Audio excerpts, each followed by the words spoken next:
Well, sharks are old. They've lived in the oceans for 400 million years, proving themselves to be formidable survivors. But right now, their survival is threatened, and it's mostly because of soup. George Knapp of the I-Team is here with a report on the gruesome practice known as shark finning. You should try to find someone who will defend shark finning. You can't, because not the stores which sell the fins nor the restaurants that serve the soup. Shark fin soup is considered a status symbol in Asian cultures. But when we asked the local Asian Chamber of Commerce where it stands on the sales of shark fins here, the spokesperson told us she was unaware of any controversy about shark finning. It's illegal to import shark fins into this country, but in Las Vegas, it's easy to find this harvest of shame. Warning, some of these images are disturbing.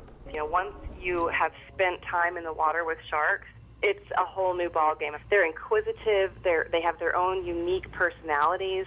They're incredible. Ocean wildlife experts like those with the famed Sea Shepherds organization look at sharks differently from those of us who still get goosebumps from the themed Jaws.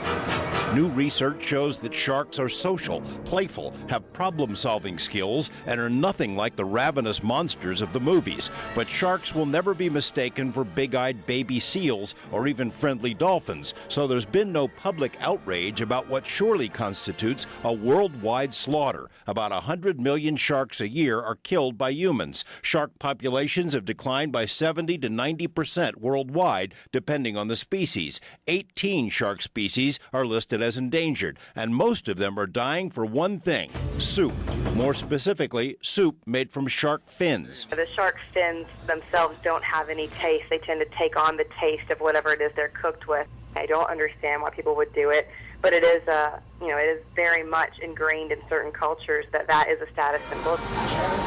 The booming Chinese economy has been bad news for sharks. It means shark fin soup is now affordable for the middle class. It's served at weddings and special occasions to impress clients or relatives. 80% of the shark fin trade goes through Hong Kong. The fins are harvested all over the world, though. It's easy to go online and find suppliers in countries of Africa, Asia, and Europe. A lot of people don't have a lot of sympathy for sharks, but they have their place in ocean ecosystems. And what we're doing to them is just unconscionable, killing 100 million sharks worldwide. Humane Society President Wayne Pacelli says the techniques of the slaughter are the unkindest cut of all. Sharks are hauled onto boats, their fins cut off with knives or saws, and then the still living shark is dumped back in the ocean, unable to swim. They sink to the bottom and bleed to death. Would you feel different about it if they were using the whole shark?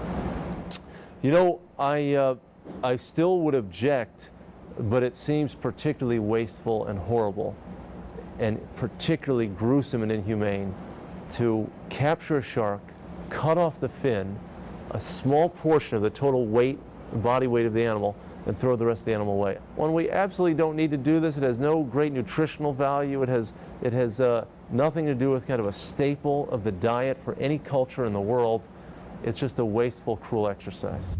Unfortunately, as shark populations decline, the price of shark fin goes up, prompting more fishermen to harvest fins for the not-so-black market. Under U.S. law, it's illegal to import shark fins by themselves. They have to be attached to the whole shark, but the law is widely ignored.